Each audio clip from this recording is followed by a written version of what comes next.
Nyeri leher bisa jadi disebabkan oleh berbagai kondisi kesehatan, termasuk steroid tinggi juga asam urat. Namun meskipun keduanya dapat menyebabkan rasa sakit pada area yang mana sama, terdapat perbedaan yang dimaksud harus diketahui. Salah satunya, persoalan mekanisme lalu gejala tambahan yang tersebut muncul sangat berbeda. Nyeri leher akibat steroid tinggi terkait dengan penyumbatan arteri serta kurangnya pasokan darah. Sementara nyeri leher akibat asam urat disebabkan oleh kristalisasi asam urat yang mana mengiritasi sendi. Untuk penanganan yang dimaksud tepat, penting untuk melakukan diagnosis medis. Di sisi lain, nyeri leher bisa jadi terjadi akibat otot leher yang dimaksud tertarik, saraf terjepit, atau pengapuran sendi. Umumnya, nyeri leher bukanlah kondisi serius dan juga bisa jadi sembuh di beberapa hari atau minggu tanpa ditangani secara khusus. Berikut perbedaan nyeri leher akibat steroid tinggi kemudian asam urat dilansir dari Medical News Today hari Jumat. Penyebab nyeri pangkal leher akibat kolesterol tinggi. Kolesterol tinggi teristimewa lipid LDL atau lipid jahat dapat menyebabkan penumpukan plak di area di arteri yang memasok darah ke berbagai bagian tubuh termasuk leher. Kondisi ini disebut aterosklerosis serta dapat memicu beberapa gejala termasuk nyeri leher.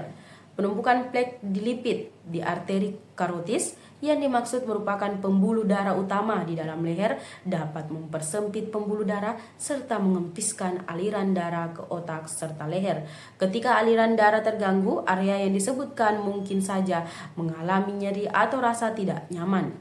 Plak yang tersebut menyumbat aliran darah dapat menurunkan pasokan oksigen ke otot-otot dalam leher, menyebabkan rasa nyeri, kekakuan, juga kelelahan. Nyeri leher akibat steroid tinggi juga sanggup menjalar ke bahu, rahang atau dada, dan juga kadang disertai dengan gejala lain seperti pusing, tertutup rasa, atau tekanan darah tinggi.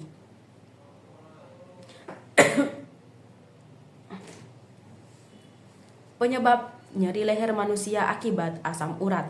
Asam urat adalah bentuk artritis yang dimaksud disebabkan oleh tingginya kadar asam urat pada darah. Kadar asam urat yang dimaksud berlebihan dapat menyebabkan kristalisasi pada sekitar sendi yang tersebut kemudian menyebabkan peradangan kemudian nyeri. Meskipun asam urat lebih besar umum terjadi di area sendi-sendi kecil seperti jempol kaki, lutut, kemudian pergelangan tangan, itu juga dapat menyebabkan nyeri di dalam leher. Minum air kelapa ketika perut kosong diketahui memiliki berbagai faedah kemampuan fisik yang digunakan signifikan. Salah satunya adalah kemampuan pada melarutkan batu ginjal secara alami. Minum segelas air kelapa setiap hari dapat menyehatkan tubuh sebab komposisi nutrisinya. Sebagai minuman elektrolit alami, air kelapa kaya akan pencegah oksidasi dan juga mineral penting seperti kalium, kalsium, kemudian magnesium. Kandungan yang dimaksud dapat menyegarkan serta meremajakan Anda selain menyeimbangkan tekanan darah, kemudian menjaga kadar kolesterol. Air kelapa juga aman dikonsumsi sebelum atau setelahnya berolahraga atau bahkan sebagai bagian dari diet ketat. Berikut adalah deretan kegunaan minum air kelapa ketika perut kosong dilansir dari Times of India hari Jumat. Menguatkan kesejahteraan jantung. Minum air kelapa terbukti dapat meningkatkan kemampuan fisik jantung. Menurut sebuah penelitian, air kelapa dapat menurunkan kadar steroid dan juga membantu mengurangi serangan jantung lalu stroke. Profil nutrisinya memperkuat fungsi kardiovaskular dan juga dapat berkontribusi pada kondisi tubuh jantung. Mengembangkan pencernaan. Air kelapa membantu pencernaan. Hal ini dikarenakan minuman yang disebutkan kaya akan antioksidan, elektrolit. Air kelapa membantu pencernaan. Hal ini dikarenakan minuman yang disebutkan kaya akan antioksidan, elektrolit, lalu mangan yang dimaksud membantu menenangkan lapisan lambung dan juga meredakan ketidaknyamanan. Khasiat alami air kelapa menenangkan sistem pencernaan, lalu meningkatkan pencernaan, menjadikannya obat yang tersebut bermanfaat untuk gangguan pencernaan. Memberikan energi instan. Air kelapa merupakan penambah energi alami. Penelitian telah dilakukan menunjukkan bahwa isi elektrolitnya yang tersebut tinggi, khususnya kalium serta magnesium, memberikan dorongan energi instan. Air kelapa merupakan pilihan yang dimaksud sangat baik untuk mengisi kembali tingkat energi pasca berolahraga atau selama periode kelelahan. Menurunkan tekanan darah dan juga kadar gula darah. Air kelapa membantu menurunkan tekanan darah kemudian kadar gula darah.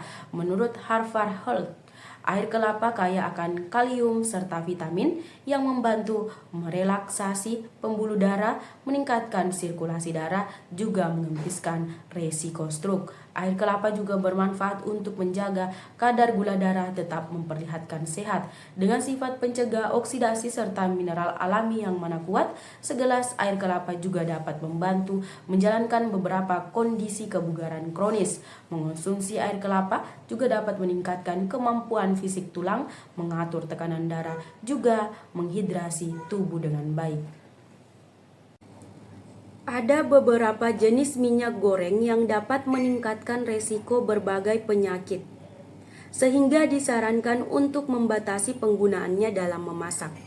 Memilih jenis minyak yang tepat untuk memasak adalah langkah penting dalam menjaga kesehatan jangka panjang. Minyak goreng sendiri merupakan salah satu bahan yang sering digunakan dalam memasak.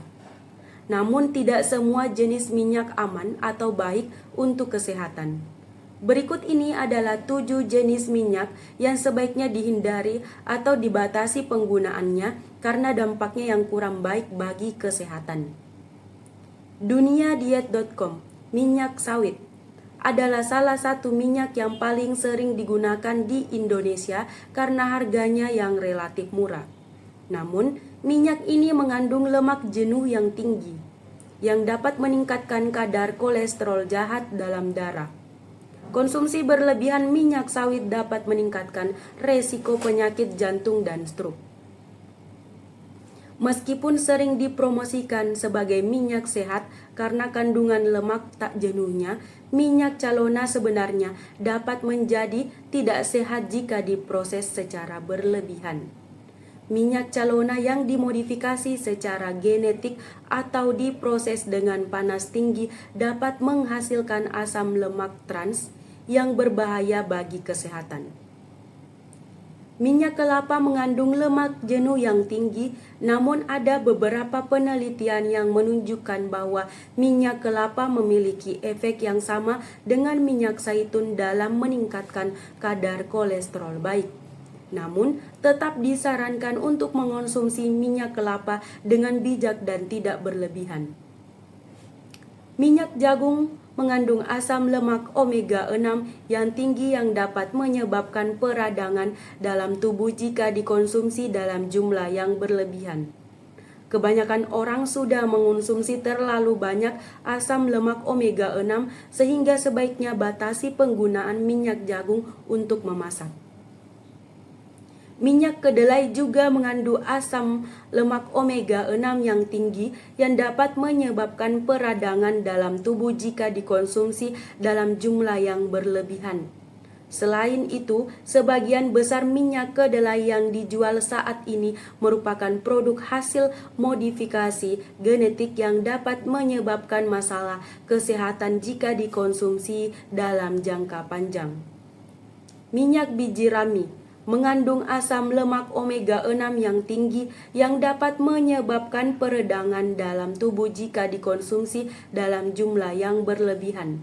Selain itu, minyak ini juga mudah rusak jika dipanaskan pada suhu tinggi sehingga sebaiknya tidak digunakan untuk memasak. Minyak canola mengandung asam lemak omega 6 dan omega 3 dalam rasio yang tak seimbang, yang dapat menyebabkan peradangan dalam tubuh jika dikonsumsi dalam jumlah yang berlebihan. Selain itu, minyak canola juga sering diproses dengan bahan kimia berbahaya sehingga sebaiknya tidak digunakan untuk memasak.